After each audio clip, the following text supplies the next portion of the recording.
let's get started. Tom Bradbury, your regularly scheduled instructor, is on the other side of the planet. So he has asked me to give the lecture today. My name is Ben Carney. Tom is a clinical psychologist. I'm a social psychologist. But we've been working together for 20 years. I wrote half of your textbook. Which half? I'm not going to tell you which chapters I wrote, but if it was funny, it was probably me. And I'm just going to jump right in. So this week, my understanding, this is week 6. Last lecture, nod your head if last lecture was about conflict communication in couples. Yeah? Some of you remember? So that was kind of my sense, if you got the lecture I expect you to get, is that was addressing a puzzle. An interesting puzzle in intimate relationships, which is, if you are in an intimate relationship with somebody, you love somebody, why on earth would you ever say mean things to that person? That seems a puzzle. You're in love, you say, I love this person, you intend to stay with that person, you're really dependent on that person. Why would you say something mean to that person? Why would you say something intentionally designed to make that person feel bad? That doesn't make any sense. It happens all the time, and that was the topic of Tuesday's lecture. If that was a puzzle, if you'll grant me that that was extremely puzzling, worth paying attention to an entire lecture to understand the answer to that interesting, puzzling question, then today we turn to an even more poignant puzzle, which is, if you're in a relationship with somebody who you love, who loves you, who you intend to stay with, who you might be raising a family with, who you're dependent on, socially, emotionally, even financially, why on earth would you ever hit that person? Under what circumstances would people who love each other actually try to hurt each other physically, actually try to harm each other physically? And under what circumstances would some people be harmed by a partner, be struck, physically struck by a partner, and then say, I still want to maintain this relationship? That is indeed a puzzle. And it's a puzzle, the answer to which really matters. It is, in fact, in some cases, a matter of life and death. So if we want to understand, as we do in this course, the mysteries of intimate relationships, this is a big one. Why and how is it that within intimate relationships, two partners who claim to be in love would strike each other physically, would cause each other, on purpose, physical harm? It's a dark question, and it's about to get quite a bit darker. To give some context to this mystery, to this question, let's review some pertinent facts. Some pertinent facts. It would be nice and reassuring if we could say to each other, at least in the confines of this room, well, this phenomenon of physical violence within intimate relationships, or what is known as intimate partner violence, that's the umbrella category, IPV for short, intimate partner violence, which is acts of physical aggression occurring between partners who recognize themselves to be in an intimate relationship.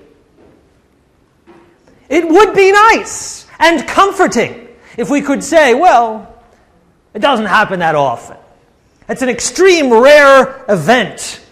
So we're talking about seriously abnormal behavior. Still interesting, but rare and abnormal. But I cannot offer you that comfort, because that is not the case. In fact, the reality is that this behavior that is so puzzling and mysterious is also distressingly common. Let's go over some relevant statistics. 1 to 4 million women, this is just in the United States, are assaulted by a male partner every year.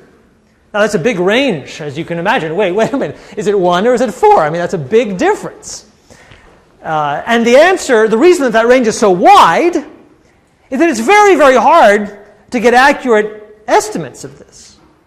As you might imagine, there's a lot of ambiguity around reports of intimate partner violence. Why would that be true? It's true for several reasons. One, because not everyone agrees on what intimate partner violence is. Some people say, oh yeah, I was totally hurt, assaulted by a partner. And other people say, oh no, we were in a scuffle, but it wasn't an assault. It was just a scuffle. And the other thing is, that's the first reason, is that there's ambiguity. Second reason is that there's shame. Lots of people who are the victims of intimate partner violence don't wish to report it because it's shameful for some people to say, I'm going to stay with a partner that has hit me. It's hard for people to understand. And so, given that nobody wants to be the source of confusion, it's often underreported. So the estimates have a wide range of ambiguity around them, but 1 to 4 million is, by any stretch, a very large number. We're not talking about a rare behavior. We're talking about a very, very common behavior. But it gets worse. In general, women are much less likely than men to be victims of crime in general. So women are much less likely to be mugged. It could possibly be true. I guess it is true.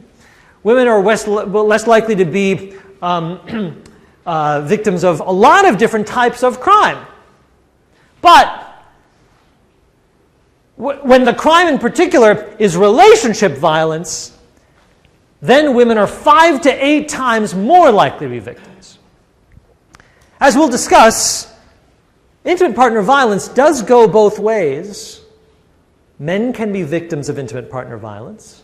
Men, let me put it another way, are victims of intimate partner violence sometimes.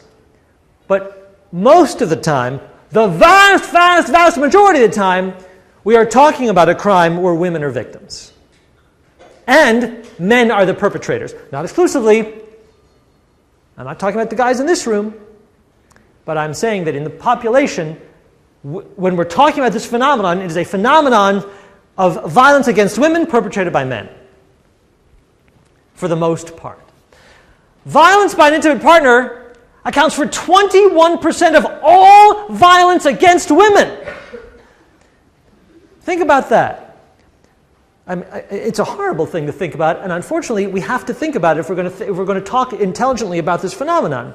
If you're a woman, and let me put it this way, think of all the women who are victims of physical violence, of a violent attack, and you think of all the people on the planet Earth that might have perpetrated that attack, it's a large group, but 20% of the time, the person who perpetrated it is who?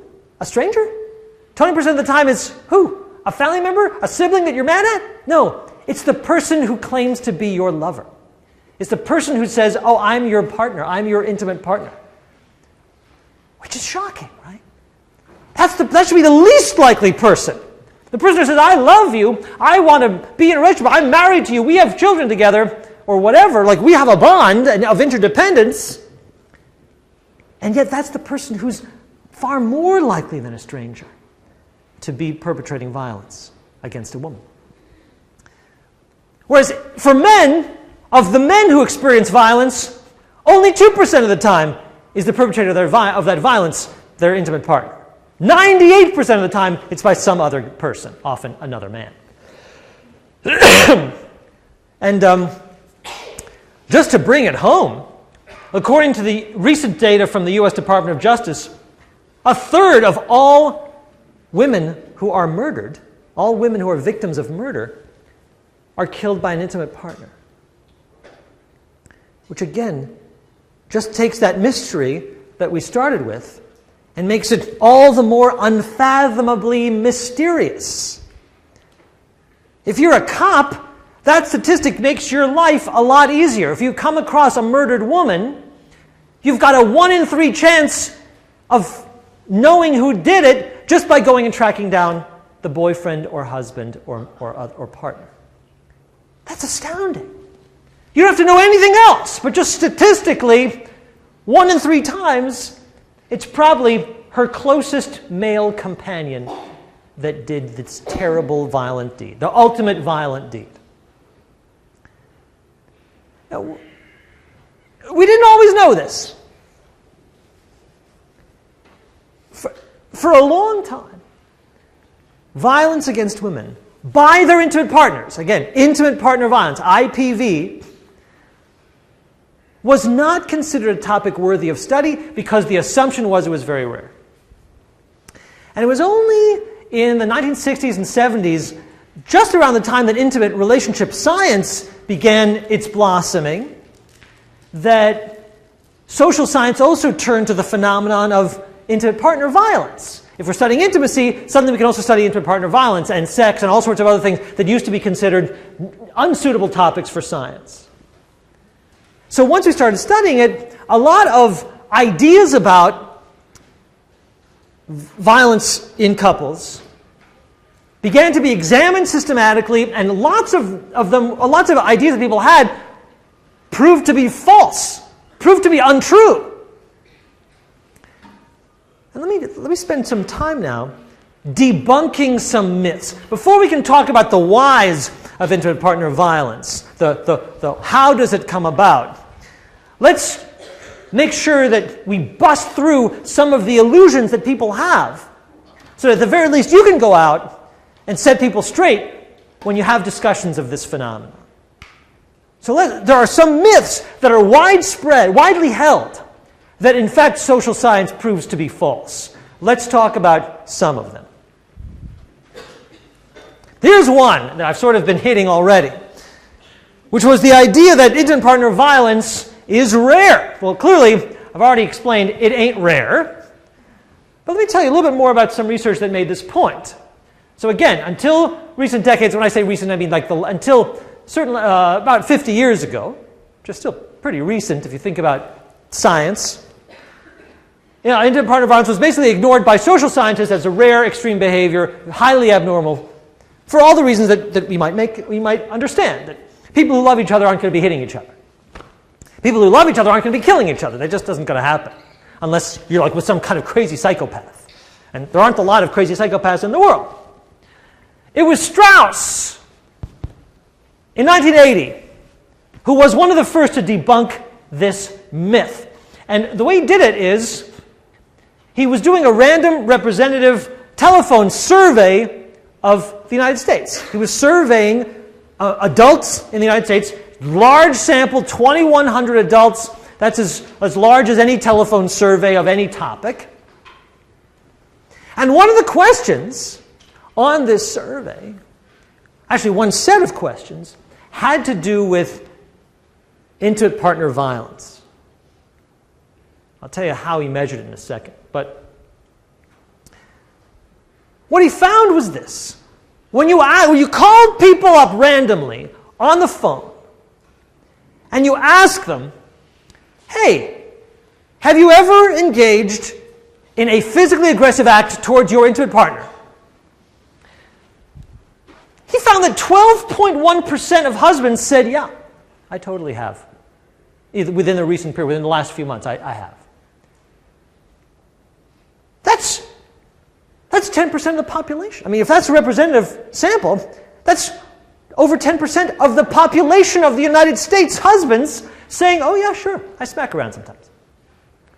Which is astounding. It was way higher than anyone was willing to believe at the time. Because again, that's totally different than this idea that that's a really rare behavior, only crazy people do it. And here's a bunch of nobody believes that 12.1% of all husbands are crazy psychopaths. That's just too high. And this has to be an underestimate. Why? Why does that have to be an underestimate? What's your hand up? No? What's your name? What's your name? Jason. Because the amount of people who would be willing to admit that kind of thing would be so low that it'd have to be at least a 2 or 3, full underrepresentation of the real. I totally agree. So Jason says, this is only the people who are willing to admit it to a stranger on the telephone. If you think there's got to be other people who are also violent, who are a little bit shyer about saying to a stranger on the telephone, yeah, totally, then that means that even more people are engaging in physically aggressive acts against their spouse. Was there a hand up in the back? What's your name? Luke. Luke. I was just asking me how we how did we become people? Like, how do you find the people involved? How do you find the people, says Luke. Here's how surveys get done, is that you divide the country up into regions, and then you get a random sample of telephone exchanges. Again, in 1980, there was no cell phones, so everyone had a landline. So you could divide the country up into telephone exchanges, and then you do random digit dialing. So you've selected the first 3 numbers of the telephone, and then you randomly dial the last 4 digits. And you'll see who you get. And so the sample you had was indicative of all the geographic costs? Yes. It was a random sample using random digit dialing that was representative of the population of the United States. So the sample he got could be generalized to the population of the United States. And he gets this 12%, which has to be an underestimate. Well, Jason. Wouldn't there be some regional discrepancies that might not? So, like, if you sample an area, like in the Midwest, it would be totally to the south. Jason says, are there regional differences? And my guess is that there were. It's not something that I don't know. My intuition, and maybe yours too, Jason, is that some parts of the country report higher levels than other parts of the country. Might be associated with demographic variables. We could start speculating about that. I'm sure there's data on that. I don't know it. This is not my area of specific expertise. I'm not a violence researcher. Although it's something I care about, it's not something I've studied, so I don't know the answer. But I share your speculation. Straus was not interested in regional differences. What he was interested in is the conclusion, holy moly, this is a giant number. And it's got to be an underestimate, and that was the news story. It might be another news story now that we've accepted this number to say, oh, it's higher in this part of the country than this part of the country. But that's not the issue right now.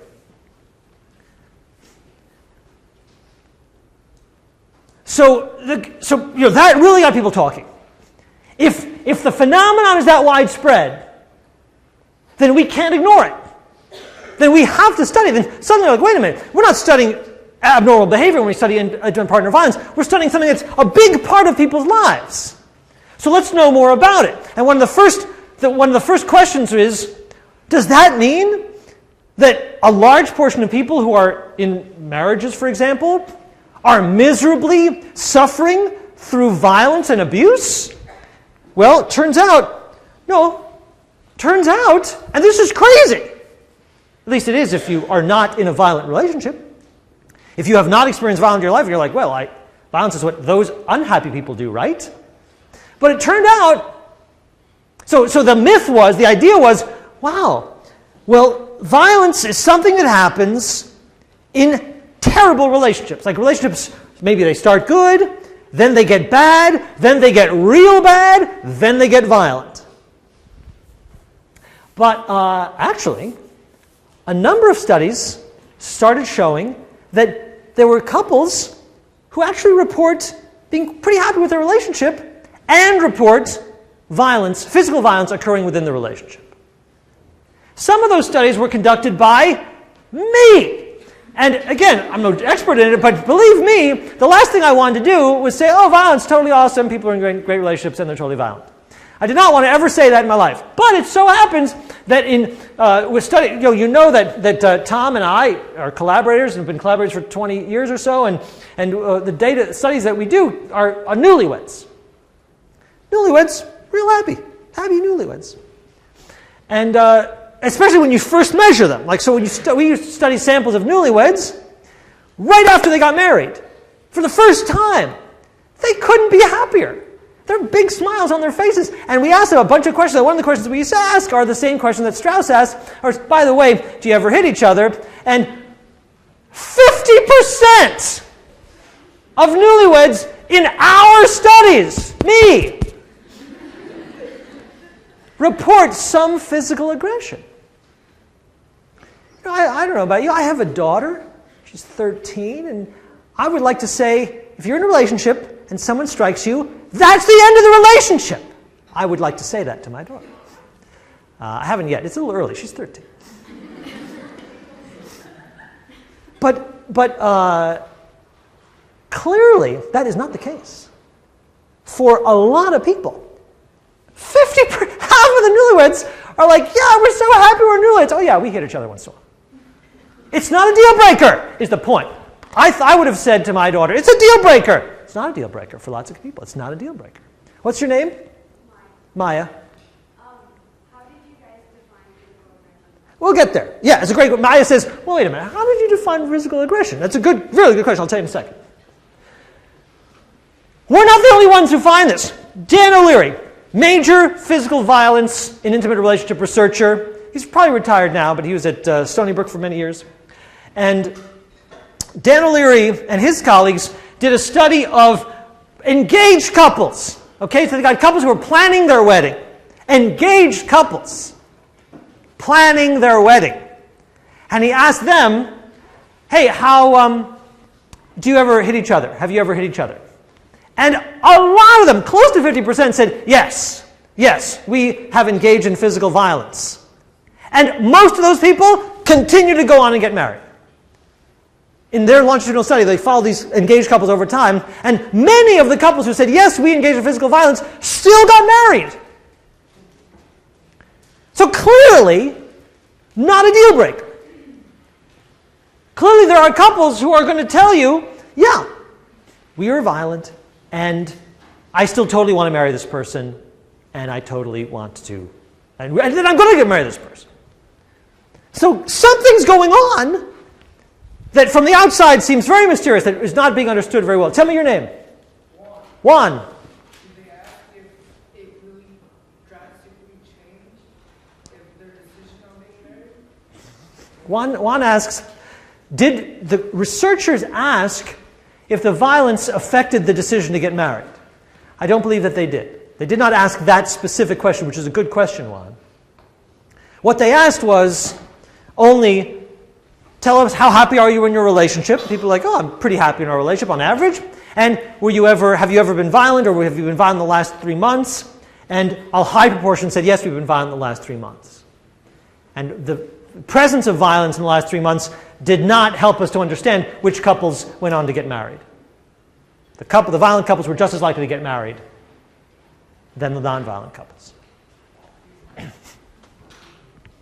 Well, Maya asks, yeah, but what kind of violence are we talking about? It's a great question, Maya. Here, from our data is what we found. So let me tell you about the measure that most people use is the measure that Straus developed in 1980 in that survey I was telling you about. And he's pretty clever. He's a smart guy, Straus. And so what he did was he didn't jump in with the worst questions.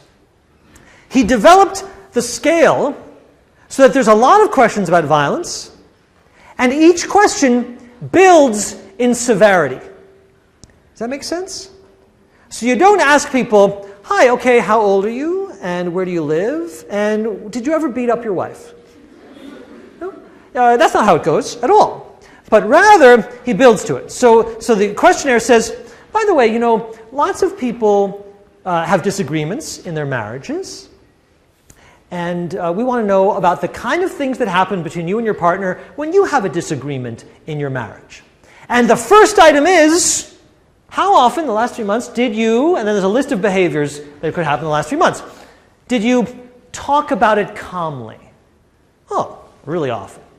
Did you raise your voice? Oh, yeah, it happens sometimes. Did you call each other names? There's like 6 items that go from, really constructive behaviors to what he called a psychological aggression, increasingly high levels of psychological aggression. From calling names, to threatening to walk out, to walking out.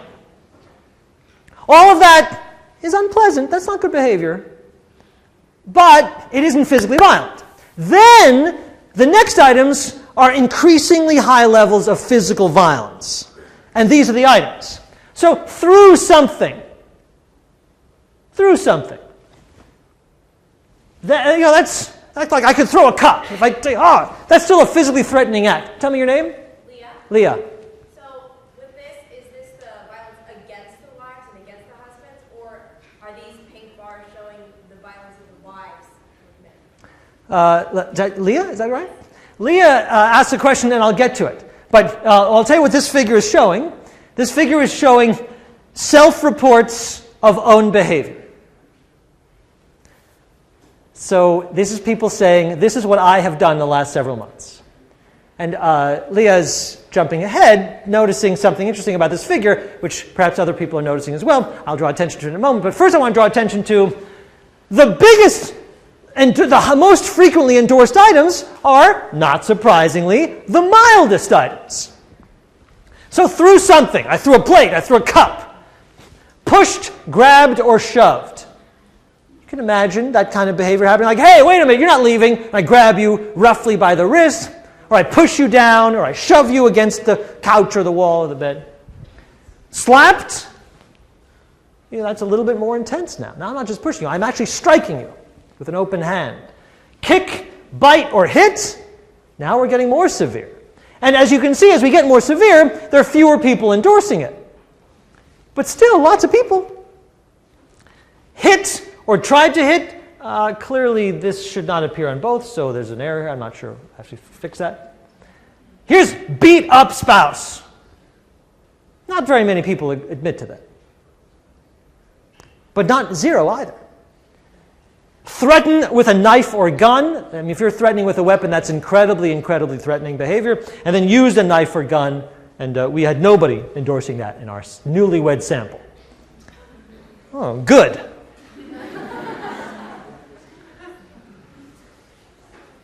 So this is, then this was in the past year. You can see the notes. This is asking about the past year. Newlyweds in the past year. So, Maya, this addresses your issue, that when we're talking about intimate partner violence, for the most part, we're talking about, again, don't get me wrong here, relatively mild acts of violence. We're not saying that 10% of husbands are using a knife or gun on their partners. We're not saying 10% of husbands, or 50, in this sample, 50% are beating each other up. That's not true.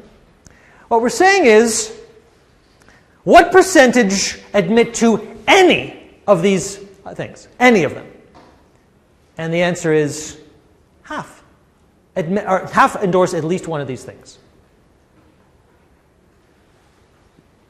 Now, so Leah points something out. Leah sort of looks at this and says, wait a minute. What is Leah noticing that you're also noticing about this? What's your name? Martine. Martine. The statistics are that the males are the more violent of the two, and yet this graph shows that the wives are the ones that are hitting their husbands. So Martine points out that, well, clearly women are more likely to be victims, and more likely to be hurt, and more likely to be murdered, and men are more likely to be the perpetrators. But in our newlywed data, these longer red bars are the wives. We got a bunch of violent wives here. And this indeed is the dirty little secret of a lot of the emerging research in the 80s and 90s, which is, we had this idea that intimate partner violence is what men do. Men are batterers, women are victims. And yet, in study after study after study, ours and everybody else's, women were reporting sometimes higher rates of violence than men. Wives were reporting self-reporting more violence than men were self-reporting. Aha. And there's a clue there to helping us understand. So women are saying, yeah, I'm violent, I'm doing aggressive acts, and men are like, no, are less likely to say that they were doing aggressive acts. So think about Straus. Remember that original study, Straus, where 12% of the husbands were saying they were violent? In that study, 11.6% of the wives, which is a trivial difference. The same percentage of wives were saying that they were violent. And that comes up again and again and again. Remember that O'Leary study? The engaged couples I was just talking about?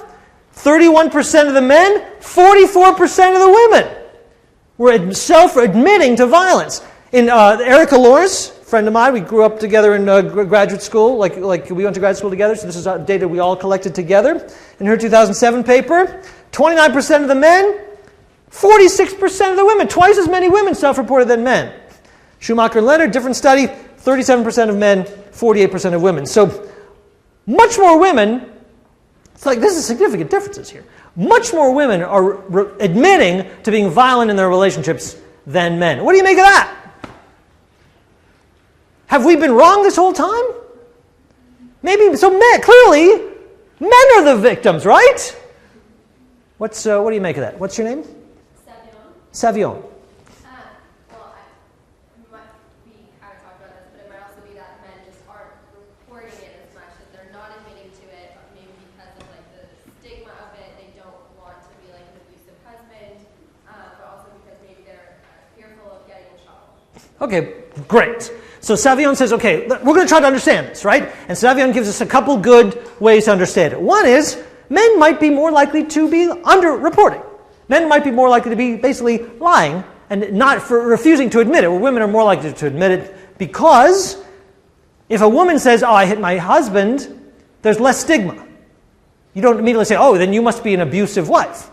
Whereas if man hits a woman, you're more likely to say, oh, you might be an abuser. What's your name? Jasmine. Jasmine? So also, and I don't mean to generalize because obviously, I understand. but for men, just in general, wouldn't less incidents of violence, they'll have more physical results? Right. So Jasmine says, when men are violent, aren't the physical results maybe worse? So men might be violent less frequently, but when they're violent, they're doing more damage. Tell me, you had a hand up here. What's your name? Samantha, you were going to say?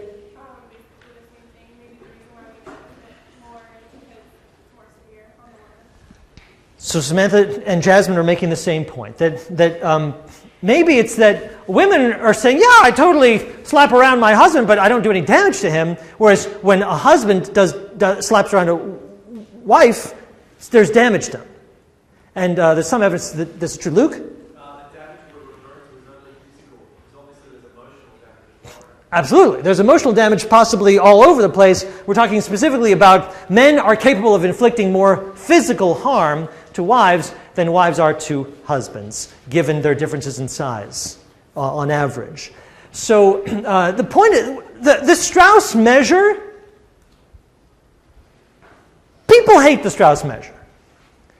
And they hate the Straus measure for lots of good reasons. One of the reasons they hate the Straus measure is it doesn't account for the impact. It doesn't think, so if you got, I slapped you. There's lots of ways to slap somebody, right? You can just say, I slap you. And, it stings, but you don't do damage. Or I can slap you and break your jaw.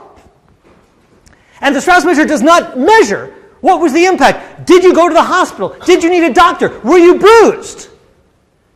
So when men and women say, oh yeah, we were both slapping each other, there's an implication. It sort of looks like, oh, so it's all even, right? That is not necessarily the truth at all. At all. But what's also true, I think going back to Savignon's point, is that there's a cultural difference between a woman slapping a man and a man slapping a woman. Have you ever seen the classic television situation comedy Seinfeld? Raise your hand if you've seen it. Lots of people have. If you haven't, you should go back. It's good. And on Seinfeld, of the main characters, which character, if you've watched the show for a while, one of the four characters on Seinfeld is the most likely to strike the other three. And that one is Elaine, the only woman. And she's constantly slapping and pushing and punching the other people, and they don't care because she isn't doing any damage. You don't ever see them slapping, pushing, or punching Elaine, because there's a totally different culture around men slapping women and women slapping men. So when women are saying, yeah, I might have pushed my husband, and it's quite possible that he didn't push back. Because it's like, well, you can push me, you're not abusing me, but if I push you, I would be abusing you. So there is an inequity there. So, which means, and here's my bottom line for you, this is serious. The bottom line is, just because women are more likely to report engaging in these behaviors does not mean that women are doing more damage. It doesn't change any of the facts that men, statistically, are doing much, much, much more damage to women than women are doing to men. But women are definitely getting their licks in somehow.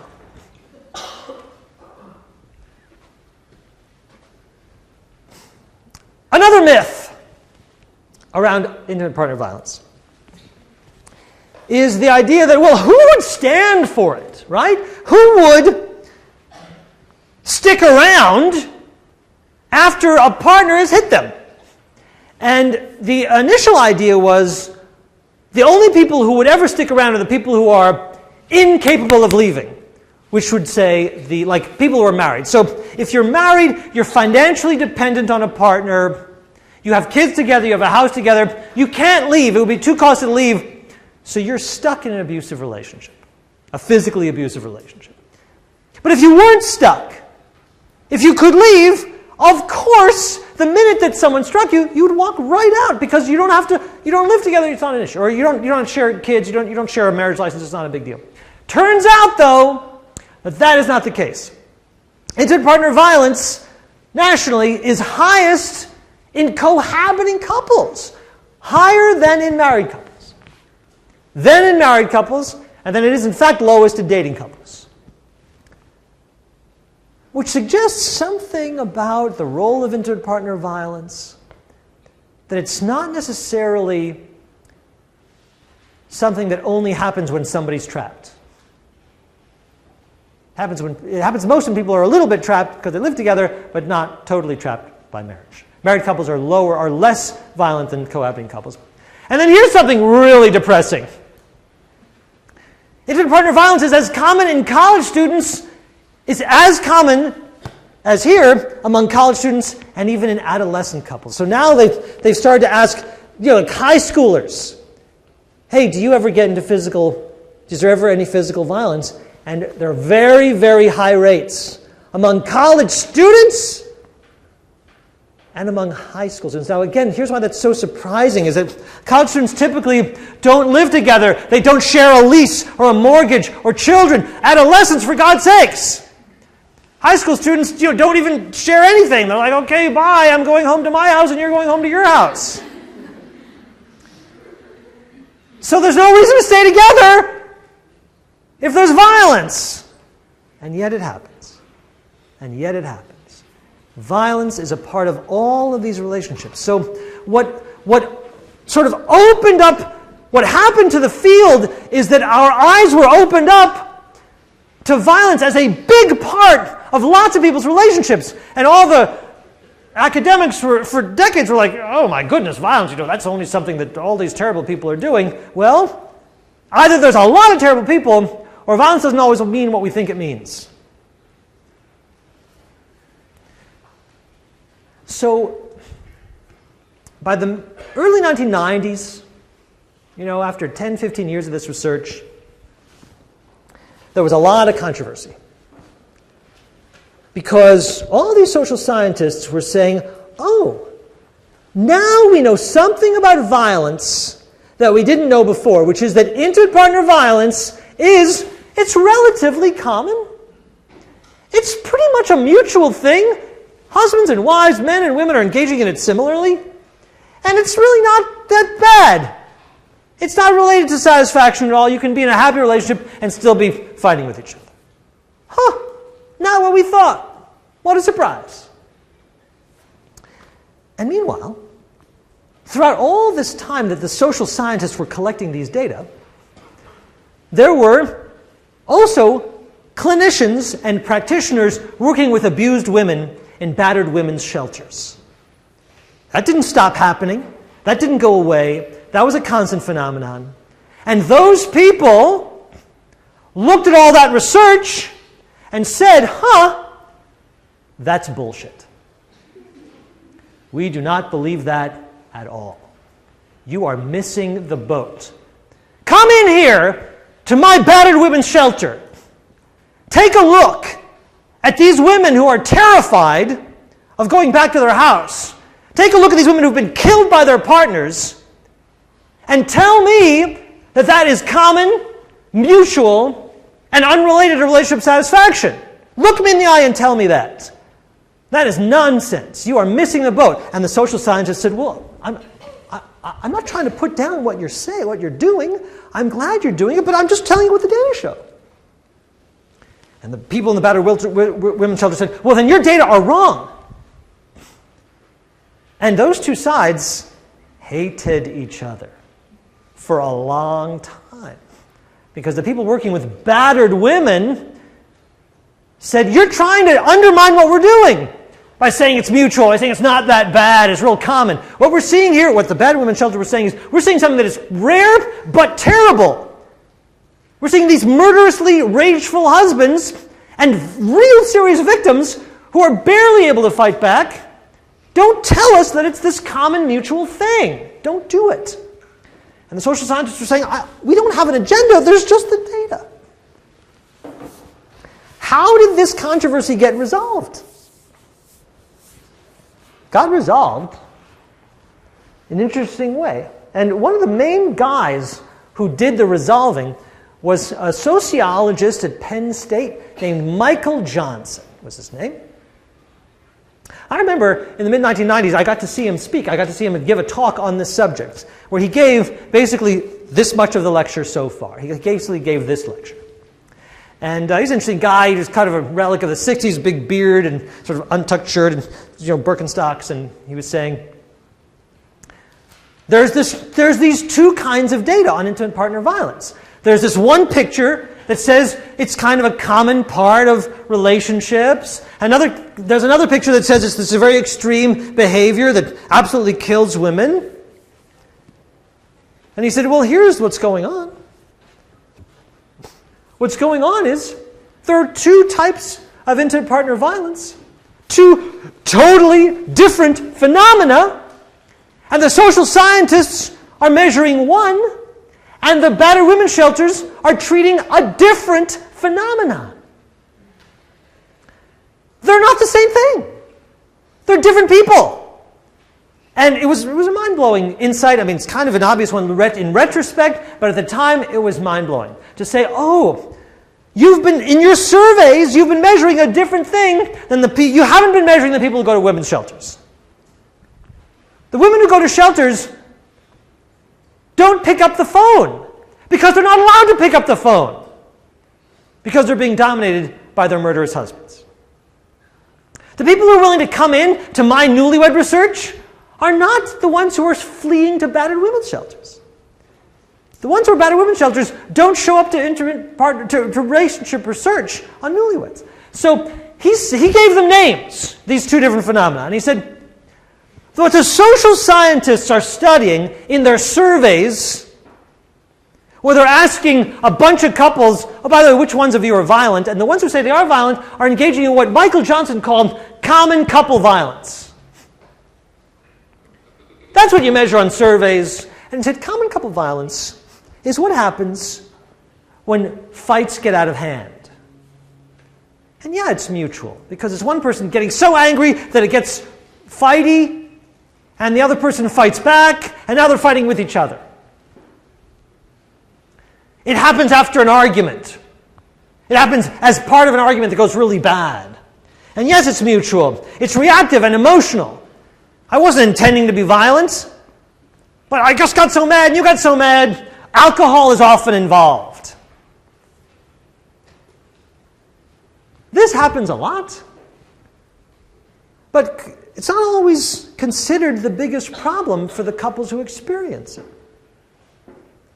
Now, Michael Johnson was very, very cautious when he talked about common couple violence.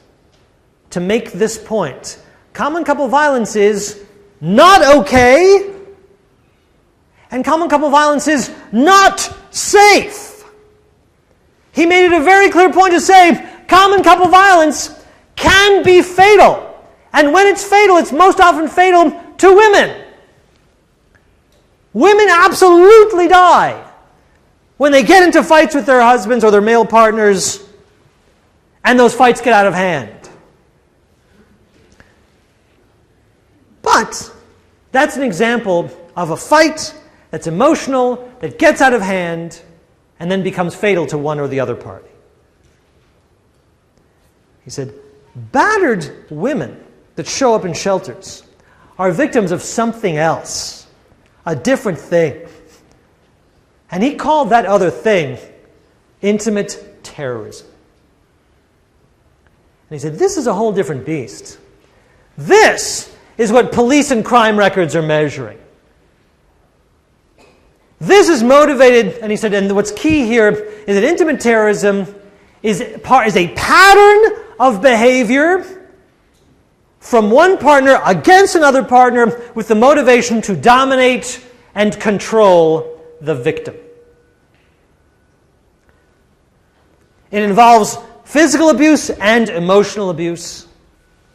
It is proactive and strategic. It is cold. So the batterer knows what he is doing. It's part of a strategy. I'm putting you in your place. This has to be done. You see the difference between cold violence and hot violence? I mean like and violence that is heated by emotion versus cold and emotionless violence. They're both real violence. They're both real bad. You don't want to be on the receiving end of either one of them, but they're different beasts. And once Michael Johnson made that distinction, it was a lot easier to think about this field. It was a lot easier to think, oh, sure. What you want to do for these couples is very different than what you want to do for these couples. The source of violence for these couples is different than the source of violence for these couples. So let's just keep them separate. Let's discuss them separately. Okay, let's discuss them separately right now. If you want to understand common couple violence, one of the things you have to understand is that many distressed partners do not view their aggression as a major problem. Common couple violence is a good predictor of bad things down the road. So, among our sample, the newlyweds, 50% of whom saying, yeah, there's some violence, those people were at much greater risk than the other happy people who weren't violent. So violence was a big risk factor. But the couples who were violent didn't say, and the violence is a problem. They just said, yeah, we engage in physical aggression, but that's not the problem. So let me give you an example of a really important, really, in my view, a mind-blowing study. I mean, in my view, this is mind-blowing. It's a study of wives seeking marital therapy. So wives who are going to a clinic looking for marital therapy are asked two questions. And the first question is, what is the most important problem in your relationship? And in that sample, just 6% said violence is the most important problem. A very small number said that violence was the most important problem. When you ask them, what's your most important problem? The second question is, by the way, are you physically aggressive? 56% of them said yes. Which means that 50% of the people were saying, oh yeah, we're violent, but that's not our problem. What's our problem? If the violence is what we're calling common couple violence, then what's our problem? Our problem is, oh, we don't communicate well. Or we disagree about money. Yeah, but are you fighting with each other physically? Yes, because we don't communicate well. Because we disagree about money. For these couples, the fighting is a symptom of another problem. It's not the problem itself.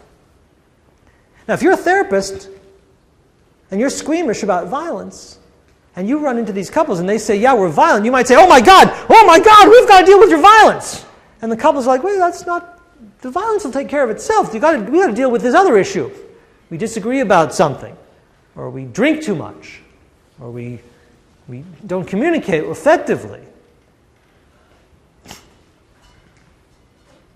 But they're not perceiving the violence as a problem. And so again, we say, how could this be? Well, we've sort of looked at that a little bit. And in some analyses of the same data set that I'm talking about, my colleague and friend Erica Lawrence, now at University of Arizona, did these analyses. And what she looked at in an early paper was she divided up our newlyweds into three groups. A group that said no aggression at all, no physical aggression at all, and that's the red line. A group that was moderately aggressive. So they said some aggression, but only the mild forms and not very often. And then the group that was severely aggressive. And look what's true is that the moderately aggressive people and the non-aggressive people, what this is plotting is your survival rate over 4 years. So if you stay on the graph if you're still married. So, at time 0, everyone's still married. And over time, the non-aggressive and the moderately aggressive people have relatively high survival rates. Like 4 years later, 2/3 and over half of these people were still married. In other words, people could get over the moderate aggression. How? Well, they could save themselves. That wasn't our problem. That wasn't a big deal. It was just a symptom of the fact that we were going through a rough time. We're not going through that rough time anymore. It was only the severely aggressive people that had the really bad divorce rates. So the severely aggressive people were very unlikely to survive past 30 months. Almost none of them were still alive, were still married by 4 years. Now here's what's interesting about the green line. And this is an important fact about common couple violence. Rates of common couple violence within a couple over time tend to decline. Over the course of a relationship, violent couples, if they last, tend to get less violent. They basically work their stuff out. They work it out. They calm down. And so couples that are violent early on, if they last, generally become less violent. And that was true of the severely aggressive couples. It was true of the moderately aggressive couples also. But the rates of violence went down. But the severely aggressive couples still had the higher divorce rates. Why would that be? Even though they're not violent anymore. Their violence went away, but they still had higher risk. Why do you think that is true, Samantha? Maybe because their partner keeps looking back on the past and doesn't feel the same way. I think Samantha says maybe somehow, even though the violence went away in the severely aggressive couples, the violence leaves a scar. There's no explaining it away. Even though the past continues to influence you when it was that bad. If you've been the victim of severe aggression, those wounds don't heal. Whereas for moderate aggression, you can say, well, we were fighting, but that was because it was a bad time. But the severe aggression is something else. And it left a deeper wound. And that does seem likely to be true. It does seem likely to be true.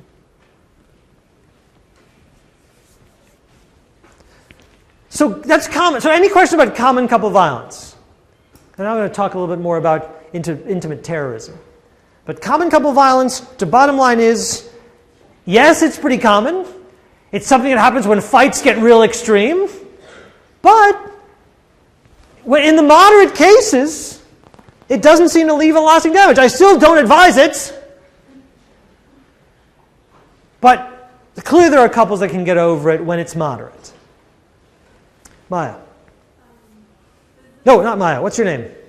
Jeanette. Does the frequency of the aggressive acts matter? Do we take that into account? Yes, I think so. I think this is a combination of frequency and severity. I think. But I think frequency does matter. Okay, so that's common couple violence. And again, these are not the people who are showing up in battered women's shelters. The people who are showing up in battered women's shelters are victims of what is now called intimate terrorism. Initially, Michael Johnson called it patriarchal terrorism. Because indeed, most of the time, the intimate terrorist is a male. But in recent years, it has become clear that there are cases, it's still very rare, but there are cases of men who are battered by their female partners. That has happened in the world. And there's also intimate terrorism between same-sex couples. Including lesbian couples. So intimate terrorism is not exclusively a phenomenon of men against women, but I will tell you it is primarily a phenomenon of men against women. But because it's not exclusive, and we didn't want the label to exclude any victims or any perpetrators, It is no longer called patriarchal terrorism, it is now called intimate terrorism. And it is defined in this way. This is a rich definition.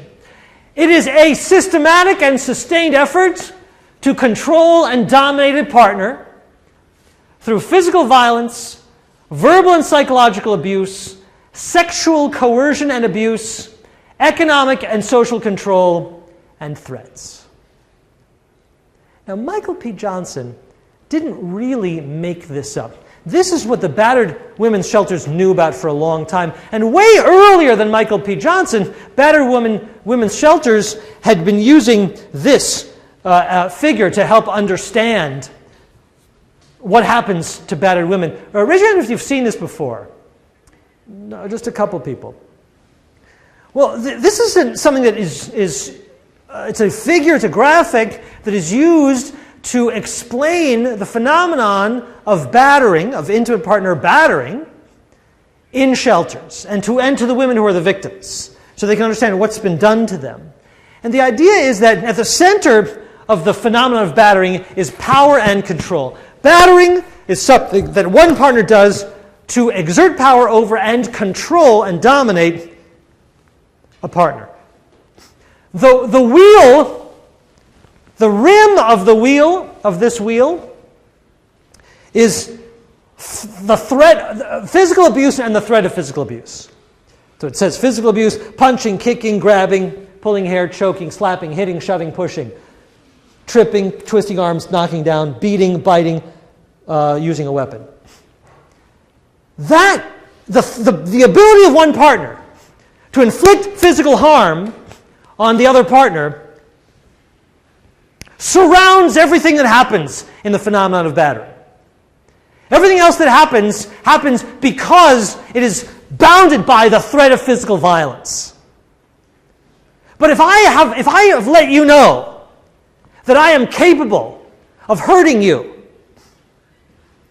then I don't actually have to hurt you to make a lot of other things possible. All I have to do is convince you this is a threat and it is a real threat. Now, one way to convince you that it's a real threat is by doing it once or twice. But I don't have to do it all the time. And then I can exert power and control within the boundary of a situation where I can threaten you physically. All these things are possible, and all these things are elements of the battered situation. Did I miss a hand? Maya. So are they negating, like, if it's only emotional abuse, like, if it doesn't include physical abuse, then it's not considered? Maya says, if it's only emotional abuse or only economic abuse, does that mean it's not batter? It's not part of this phenomenon? No. It is still part of this phenomenon. Even if it's only economic abuse or only sexual abuse. That's enough to be part of this phenomenon, because sexual abuse is still, my ability to abuse you in that way is still defined by my ability to hurt you. My ability to threaten you. Physically threatening. Even if I don't physically threaten you, if I don't hit you, even if I don't enact this threat, the possibility of this threat makes me able to do this. So what are the things that batterers do to exert power and control over their victims? Well, all of this. I don't have to go through all of it, but one of them, one is, it's not just physical violence, it's also sexual abuse. It's also economic abuse. So economic abuse is, I'm going to cut up your credit cards. I'm going to prevent you from having your own finances. I'm going to totally control all the money in this house. You are now dependent on me for an allowance. You have no job, you have no income, you have no bank account, you have no credit cards. If you want to eat, if you want to buy a sandwich, you have to come through me. Social isolation. You don't get a cell phone. Or if you do have a cell phone, the bills come to me and I see everyone that you call. Wait a minute. Who did you call Tuesday night? Looks like you called someone for 45 minutes. Who were you talking to? What were you talking about? And then, you want to go out with your friends? I don't think so. I think we're pretty busy tonight. Don't you? I think I need you at home tonight. And I don't like that friend of yours. I don't want you hanging out with that friend. That friend is a bad influence on you. Tells you things that mess up your head. I don't think you need that in your life. Don't you agree? So, through intimidation, isolation, economic abuse, emotional abuse. What's emotional abuse look like? You're lucky to have me. Who else would want you? Who else would ever put up with your habits? You're not worthy of being in a relationship. I'm generous for being in this relationship with you. You should be lucky that you got someone like me. So, now common couple violence doesn't require all those pieces. Battering doesn't require all those pieces either, but these are the elements. And you see how it does a different flavor? That one of them is, oh, I got so angry that we got so angry at each other that we're fighting. Here, it's a strategy, and it's a multifaceted strategy. And it's not, I got so angry I didn't know what to do. This strategy has a goal, which is, at the end, you are mine, I dominate you. So what happens as a consequence of all of this? The consequences of intimate terrorism are quite well documented and unbelievably severe, and there's no need to belabor this point. That obviously, women who are the victims of intimate terrorism, and men, when they're the victims of intimate terrorism, it's rare but it happens, suffer physical injury. Broken bones, bruises. They show up in the hospital and say, oh, I tripped on a stair.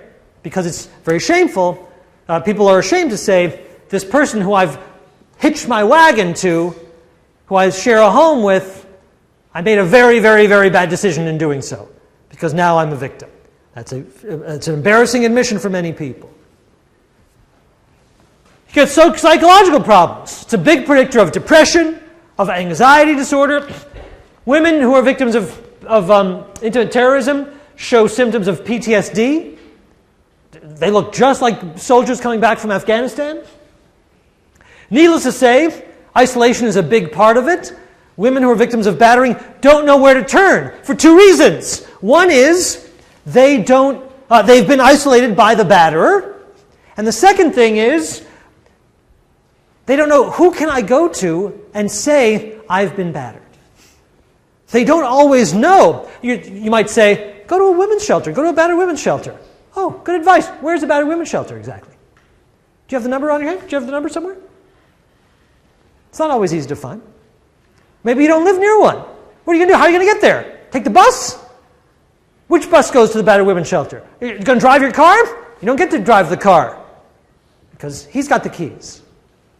So the isolation is an enormous problem. Economic difficulty is an enormous problem. Even women who get out are now financially devastated because they haven't been given, they haven't developed their own savings, their own bank accounts, their own jobs, their sources of income.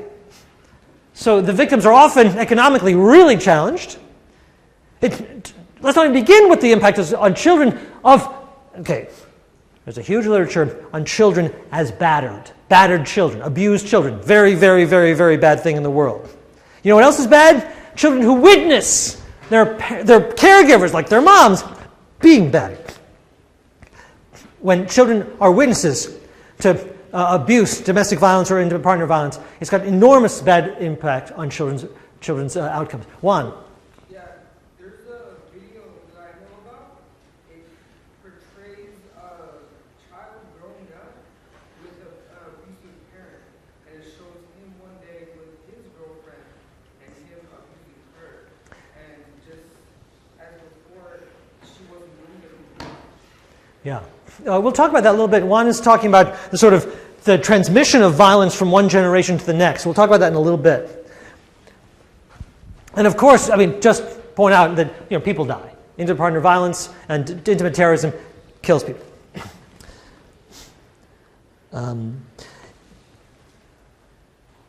People who work with women in abused women's shelters often talk about the cycle of violence.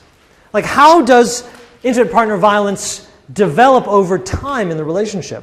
And a clinician whose name was Walker in 1979 identified this cycle that happens a lot in these abusive relationships.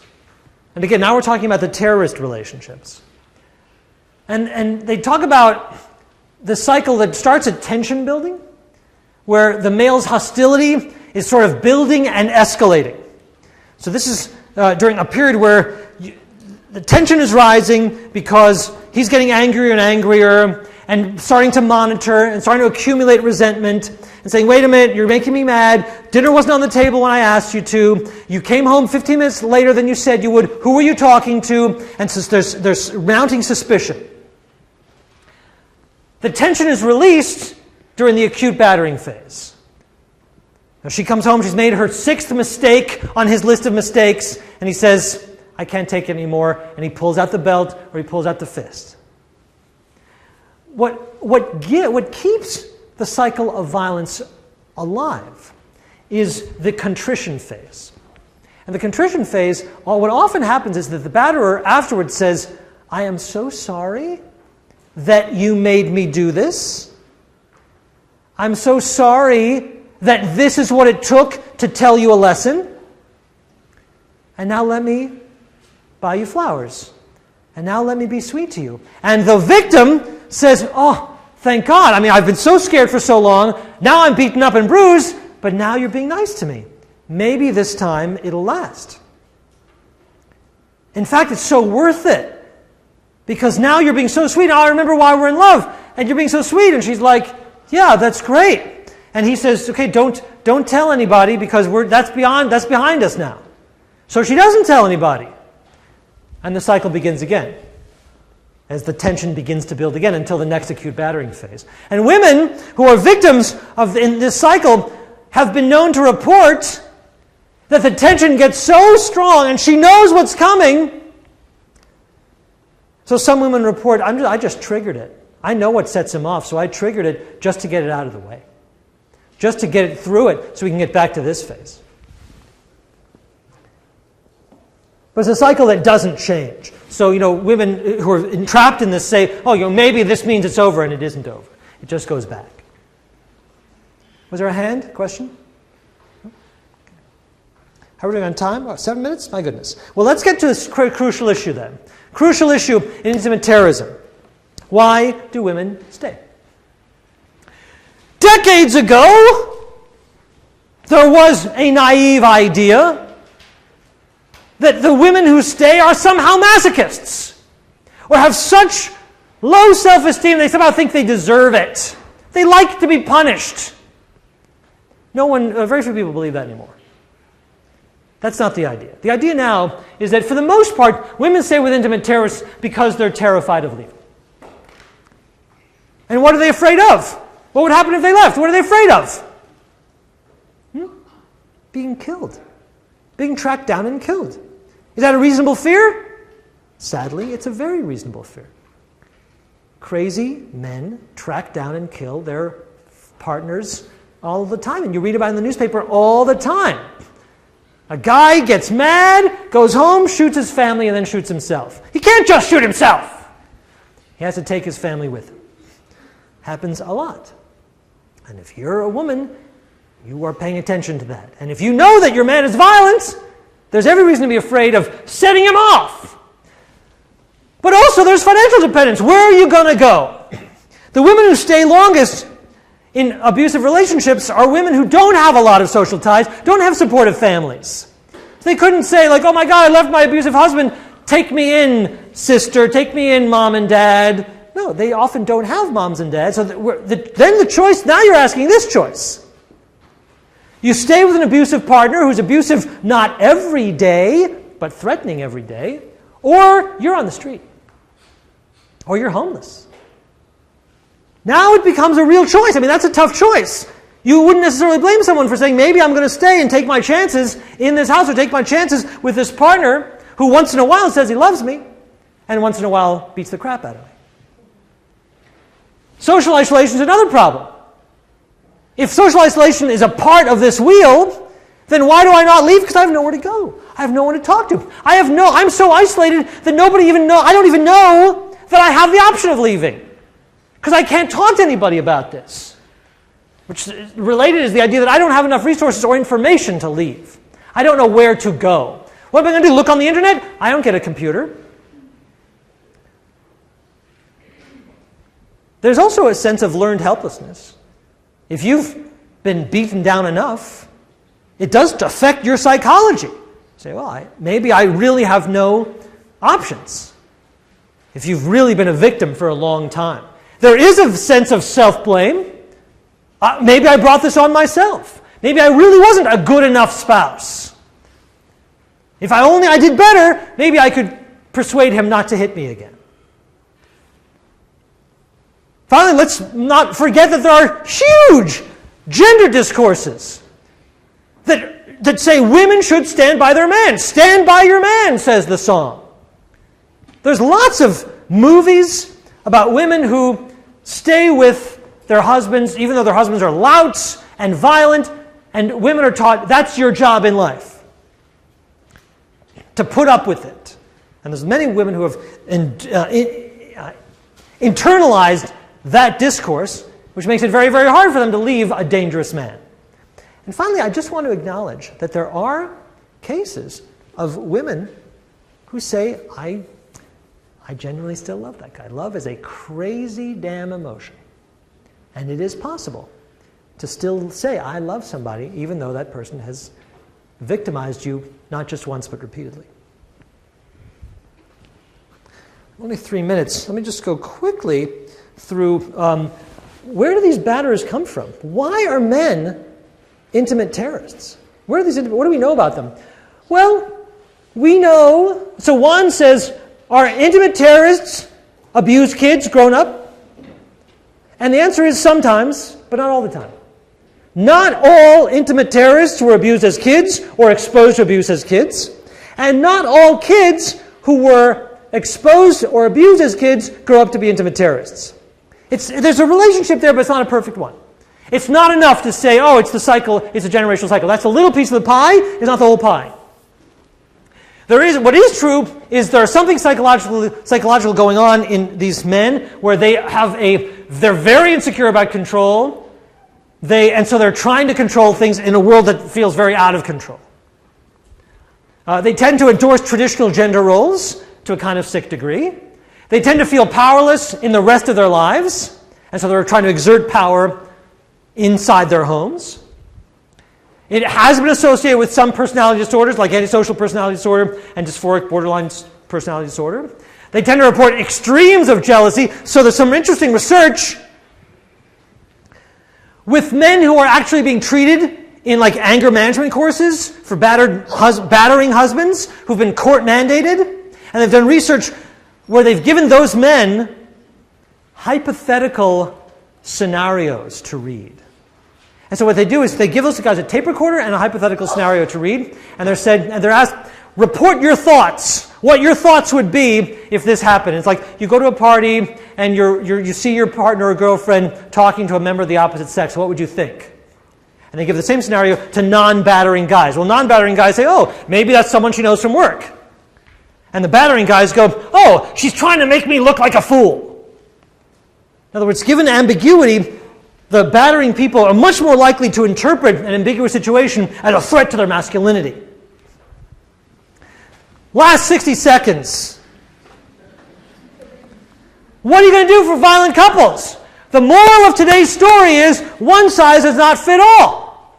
In fact, you would give very different advice to the different kinds of violent couples. For common couple violence, they need to talk together about how to manage their anger because it's a mutual thing. They need to talk about how to communicate more effectively, and they might benefit from couples therapy. Hey, Joe, you got to listen to Janet a little bit closer. If you give this advice to a victim of intimate terrorism, you can get somebody killed. There's only one piece of advice for the victims of intimate terrorists. Get away.